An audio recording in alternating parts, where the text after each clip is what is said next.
நம்ம எல்லாரும் இந்த வருஷத்தோட கடைசி சண்டேல இருக்கோம். எதுக்காக இதை சொல்றேன்னு கேட்டீங்கன்னா, யூஸ்வலா பாத்தீங்கன்னா நான் என்னோட ஃபிட்னஸ்ல இன்ட்ரெஸ்ட் இருக்கிற ஃப்ரெண்ட்ஸ் சில பேரோட சேர்ந்து ஞாயிற்றுக்கிழமையில பக்கத்துல இருக்கிற சின்ன சின்ன மலைக்கு மேல ஏறிட்டு வருவோம்.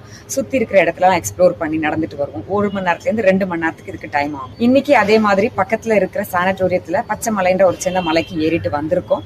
அந்த வீடியோ உங்களுக்கு காமிக்கிறேன். எதுக்காக இது காமிக்கிறேன்னு கேட்டீங்கன்னா, நீங்களாமும் அடுத்த வருஷத்துல, அதாவது இன்னும் 4 நாள்ல புது வருஷம் வருது இல்லையா, சின்ன குரூப் ஃபார்ம் பண்ணிக்கோங்க. உங்களோட ஃப்ரெண்ட்ஸா இருக்கலாம், உங்களோட கம்யூனிட்டியில இருக்கவங்களா இருக்கலாம், இல்ல உங்களோட கலீக்ஸா இருக்கலாம், உங்களோட ஏரியால இல்ல ஜிம்ல இருக்கவங்களா இருக்கலாம். எல்லாருமா சேர்ந்து ஒரு சின்ன குரூப் ஃபார்ம் பண்ணிக்கோங்க. எவ்ரி சண்டே எங்கேயாவது ஒரு இடத்துக்கு போய் நடந்துட்டு வரணும். மலை ஏறலாம், இல்ல பீச்சுக்கு போய் அங்க சாண்ட் வாக் பண்ணலாம், அங்க மணல்ல விளையாடலாம், இல்ல கொஞ்சம் ரிமோட் பிளேசஸ்க்கு போய் புது இடத்தை எக்ஸ்ப்ளோர் பண்ணலாம். ஃபிட்னஸ்க்காகவே இந்த 1 நாள் இல்ல 1/2 நாள் இல்ல ஒரு 1/4 நாள், காத்தால ஒரு 2-3 மணி நேரம் வச்சா கூட போதும். சென்னையிலேயே நிறைய இடம் இருக்கு.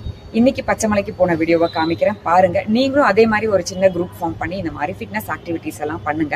இதுக்கு பேர் தான் ஒரு சோஷியல் ஃபிட்னஸ்ன்றது. இது மாதிரி பண்ணும்போது நிறைய விஷயங்கள் உங்களுக்கு தெரிஞ்சுப்பீங்க. உங்களோட ஃபிட்னஸ் லெவலே எவ்வளவு தூரம் இருக்குன்னு உங்களுக்கு தெரிஞ்சுக்க முடியும். ஒருத்தரை பார்த்துட்டு இவங்களால இது பண்ண முடியுது, நம்மளால பண்ண முடியல, அடுத்த தடவை இன்னும் நம்ம ஃபிட் ஆயிடணும்னு நினைப்போம். நம்மளை பார்த்துட்டு இன்னும் நிறைய பேர் கத்துப்பாங்க. இதுக்காக இது ரொம்ப யூஸ்ஃபுல்லா இருக்கும். தனியா பண்ணும்போது ஒரு மோட்டிவேஷன் இல்லாம இருக்கும் இல்லையா. குரூப்பா பண்ணும்போது என்ன ஆகும், ஒருத்தரோட ஒருத்தர் நம்ம ஹெல்ப் இருக்கிறதால நல்ல மோட்டிவேட் ஆயிடுவோம், டவுன் ஆயிட மாட்டோம், தொடர்ச்சியா பண்ண முடியும், கன்சிஸ்டன்டா இருக்கும். வருஷம் ஆரம்பத்துல மட்டும் இல்லாம ஃபுல் 12 மந்த்ஸும் பண்ண முடியும். இந்த மாதிரி குரூப் ஆக்டிவிட்டிஸ் வாரத்துக்கு 1 நாளாவது பண்ணும்போது பார்த்து என்ஜாய் பண்ணுங்க எங்களோட ட்ரெக்கிங்.